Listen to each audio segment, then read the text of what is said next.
रूस ने कह दिया है कि जब तक तोड़ेंगे नहीं तब तक छोड़ेंगे नहीं। रूस पर ड्रोन हमलों की जैसे बरसात होने लगी है। पुतिन की सेना ने कुछ हमलों को तो नाकाम कर दिया, लेकिन उसका एक एयरबेस है जहां एक साथ 20 ड्रोन जो है धमाका करने में कामयाब हो गए। पुतिन को बहुत बड़ा नुकसान हुआ, लेकिन उन्होंने इसका बदला 1 घंटे के अंदर आखिर कैसे ले लिया, ये देखकर ज़ेलेंस्की के होश फाख्ता हो गए।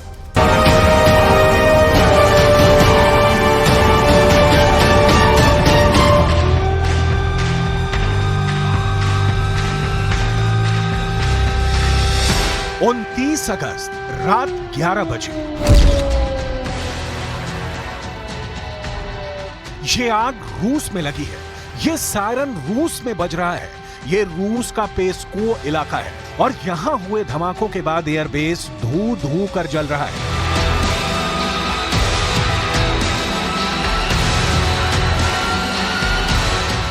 इन तस्वीरों की वजह से रूस में जितनी दहशत है, उतना ज्यादा पुतिन गुस्से से भरे हुए हैं,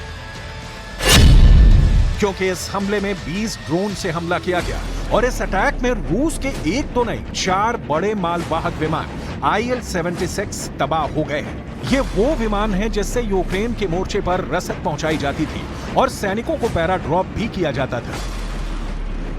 एयरबेस से आग के शोलों और इस तबाही का मंजर देखने के बाद पुतिन फौरन हरकत में आए और फिर यूक्रेन की राजधानी कीव इस सीजन के सबसे बड़े हमले से दहल गई।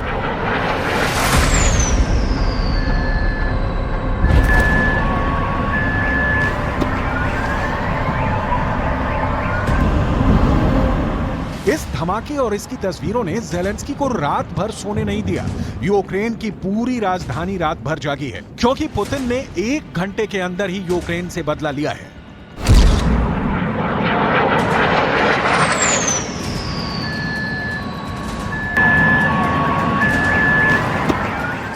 ये मिसाइल नहीं बल्कि उसका मलबा है। जब पेस्को पर हमला हुआ, उसके ठीक 1 घंटे के अंदर कीव पर इतनी मिसाइल और ड्रोन दागे गए कि ज़ेलेंस्की के एयर डिफेंस को समझ में नहीं आया कि ट्रैक कैसे करें और रोके किसे। ये यूक्रेन की एयरफोर्स का दावा है कि रूस की तरफ से 28 क्रूज मिसाइल फायर की गई और 15 कामिकाज़े ड्रोन राजधानी कीव पर बरस पड़े। हालांकि यूक्रेन का यह भी दावा है कि उसने कुल 44 हमलों में से 43 को मार गिराया, लेकिन यह हमेशा की तरह ज़ेलेंस्की और यूक्रेन के रक्षा मंत्रालय का बड़बोलापन ज्यादा लगता है, क्योंकि इतने बड़े पैमाने पर हुए मिसाइल और ड्रोन हमलों को रोक पाना आसान नहीं है और इस वक्त तो ज़ेलेंस्की के एयर डिफेंस भी मिसाइलों की कमी से जूझ रहे हैं। बड़ी बात यह है कि पुतिन ने 1 घंटे के अंदर पेस्को का बदला लिया है। पुतिन ने साबित कर दिया है कि ऐसे हमलों के लिए वो यूक्रेन को माफ नहीं करेंगे। पुतिन की एयरफोर्स की मुस्तैदी कितनी ज्यादा है और वो ज़ेलेंस्की के हमलों का जवाब कितनी तेजी से देते हैं, इसके लिए आपको पुतिन की बमबारी वाली ताकत को समझना पड़ेगा। पुतिन इस वक्त अपने बड़े बड़े बम वर्षक विमानों से यूक्रेन पर हमला कर रहे हैं और इनमें Tu-22 भी शामिल है और Tu-95 भी। ऐसे विमान कई टन बम लेकर चलते हैं और फिर यूक्रेन पर ऐसे बरसते हैं कि जमीन पर कुछ नहीं बचता। पुतिन ने कीव पर किए हमले में 11 Tu-95 बम वर्षक विमानों का इस्तेमाल किया और इन विमानों से 28 Kh-55 मिसाइल फायर की गई। ये विमान कैस्पियन सागर की तरफ आसमान में थे और वहीं से ये मिसाइल दागी गई, जिनकी रेंज 2500 किलोमीटर तक है, जबकि कीव पर 16 शाहिद 136 विमानों से भी हमला किया गया और ये अटैक अलग अलग दिशाओं से हुआ। पुतिन की जवाबी कार्रवाई का दर्जा रूस पर हुए हमले के लेवल से तय करता है। इसमें कोई शक नहीं कि रूस के पेस्को में जो ड्रोन हमला हुआ है वो रूस के एयर डिफेंस सिस्टम की बहुत बड़ी चूक कही जाएगी। इसमें कोई शक नहीं कि ज़ेलेंस्की के पास अब रूस के अंदर तक हमला करने की ताकत आ चुकी है और वो इसका प्रदर्शन पहले भी कर चुके हैं। अब सवाल है कि पेस्को हमले में ड्रोन का इस्तेमाल कहां से किया गया। यूक्रेन का युद्ध अब ऐसे दौर में दाखिल हो चुका है जहां पुतिन के एक नहीं बल्कि दर्जनों दुश्मन है और पुतिन को सब पर शक है। जिस पेस्को एयरबेस पर यह हमला हुआ, वहां से नाटो के सदस्य देश एस्टोनिया और लातविया ज्यादा करीब है। पेस्को एयरबेस की उत्तरी यूक्रेन से दूरी 660 किलोमीटर है, जबकि एस्टोनिया के बॉर्डर से ये जगह महज 30 किलोमीटर के फासले पर है, जबकि लातविया से दूरी 60 किलोमीटर है। ये दोनों नेटो देश हैं। इसलिए शक उठता है कि क्या इस हमले में एस्टोनिया और लातविया कहां थे, क्योंकि ये दोनों जगह पुतिन के खिलाफ हमले में इस्तेमाल की जा सकती हैं।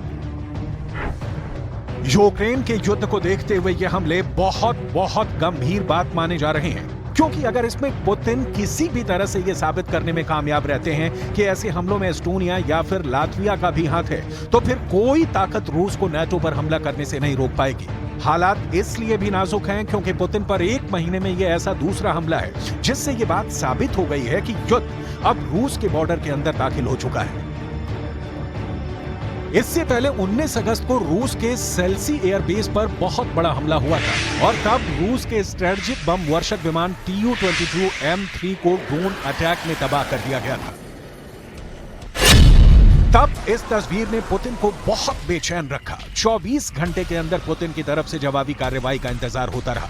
इस तस्वीर ने रूस की इज्जत को जैसे मिट्टी में मिला दिया। इस तस्वीर को देखकर पुतिन बार बार पूछते रहे कि इसका जिम्मेदार कौन है और उसे क्या सजा दी जाए। इस तस्वीर को रूस ने दुनिया से छिपाने की बहुत कोशिश की, लेकिन इतने एंगल से यह तस्वीर वायरल की गई कि रूस की बहुत फजीहत हुई। ये वजह है कि पुतिन के गुस्से का तापमान उतना ही ज्यादा बढ़ता गया। ये युद्ध वाले बुखार की वो स्टेज है जिसमें अचानक से ज़ेलेंस्की ने पुतिन को बड़े झटके देने शुरू कर दिए हैं। पुतिन को इसका जवाब देना ही था और पुतिन ने 29 अगस्त की रात में ये करके दिखा दिया। देखा जाए तो यूक्रेन ऐसे हमले करने में सक्षम है। आए दिन अब मॉस्को में ड्रोन से हमले हो रहे हैं। पुतिन कई ड्रोन को मारने में कामयाब हुए हैं, तो ज़ेलेंस्की के कई ड्रोन ने अपने मिशन को पूरा किया है। इस युद्ध में काउंटर अटैक छेड़ चुके ज़ेलेंस्की का सबसे बड़ा मकसद युद्ध को रूस के अंदर ले जाता है और अब वो इस तरह के हमले करके पुतिन को बताना चाहते हैं कि जंग की आग यूक्रेन को ही नहीं, रूस को भी पूरी तरह जला सकती है। रूस के एयर डिफेंस सिस्टम पूरी दुनिया में मशहूर है और कई मायनों में ये पश्चिमी सिस्टम से भी बेहतर माने जाते हैं। इस वक्त यूक्रेन के ड्रोन्स को रोकने के लिए अलग अलग दर्जे का एयर डिफेंस सिस्टम इस्तेमाल किया जाता है। देखा जाता है कि खतरा कितना बड़ा है। क्या ये ड्रोन है या फिर मिसाइल या फिर कोई लड़ाकू विमान। रूस का बॉर्डर ही नहीं, खास कैपिटल सिटी मॉस्को को बचाने के लिए बहुत ही पुख्ता एयर डिफेंस जोन बनाया गया है। सेल्सी में तो एयर डिफेंस सिस्टम रहा ही होगा, इसमें कोई शक नहीं।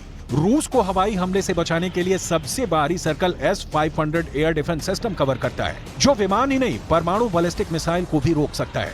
इसके अंदर का दायरा S-400 एयर डिफेंस सिस्टम देखता है, जो मिसाइलों के साथ स्टेल्थ फाइटर को भी ट्रैक करके मार गिरा सकता है। इसके अंदर का दायरा बुक एयर डिफेंस सिस्टम और पांचसीर S-1 देखते हैं। ये दोनों पॉइंट एयर डिफेंस सिस्टम है। इनमें पांचसीर को तो क्रेमलिन के आसपास इमारतों की छत पर भी लगाया गया है, ताकि ये उन टारगेट्स को खत्म कर सके जो किसी वजह से S-500 और S-400 जैसे एयर डिफेंस सिस्टम से बचकर क्रेमलिन जैसे टारगेट तक पहुंच जाते हैं। पेस्को और सेल्सी में भी ऐसा ही हुआ, लेकिन यहाँ रूस का पॉइंट एयर डिफेंस सिस्टम काम नहीं आया और ज़ेलेंस्की का ड्रोन मौत बनकर पुतिन के परमाणु हिटमैन यानी Tu-22 पर टूट पड़ा और उसे पूरी तरह जलाकर खाक कर डाला। रूस के अंदर हो रहे हमलों को लेकर अमेरिका भी डरा हुआ है। अमेरिका का कहना है कि वो रूस की सीमा के अंदर यूक्रेन के हमलों का समर्थन नहीं करता। रूस के अंदर युद्ध पहुंचेगा तो पुतिन के साथ रूस की चरमराई हुई अर्थव्यवस्था और पूरी तरह गिरेगी, इसमें कोई शक नहीं। ये युद्ध तब तक चलेगा जब तक पुतिन की जेब भरी रहेगी। पुतिन की जेब खाली हुई और गैस और पेट्रोलियम के निर्यात पर प्रतिबंधों की वजह से लगाम लगी तो पुतिन के लिए युद्ध को संभालना मुश्किल हो जाएगा। इस वक्त रूस के मॉल्स और बाजारों में चहल पहल कम हो गई है। बहुत कम लोग अब महंगी खरीदारी बर्दाश्त कर पा रहे हैं। लोगों की जेब खाली है। सवाल है कि क्या रूस की अर्थव्यवस्था इस युद्ध को संभाल पाएगी।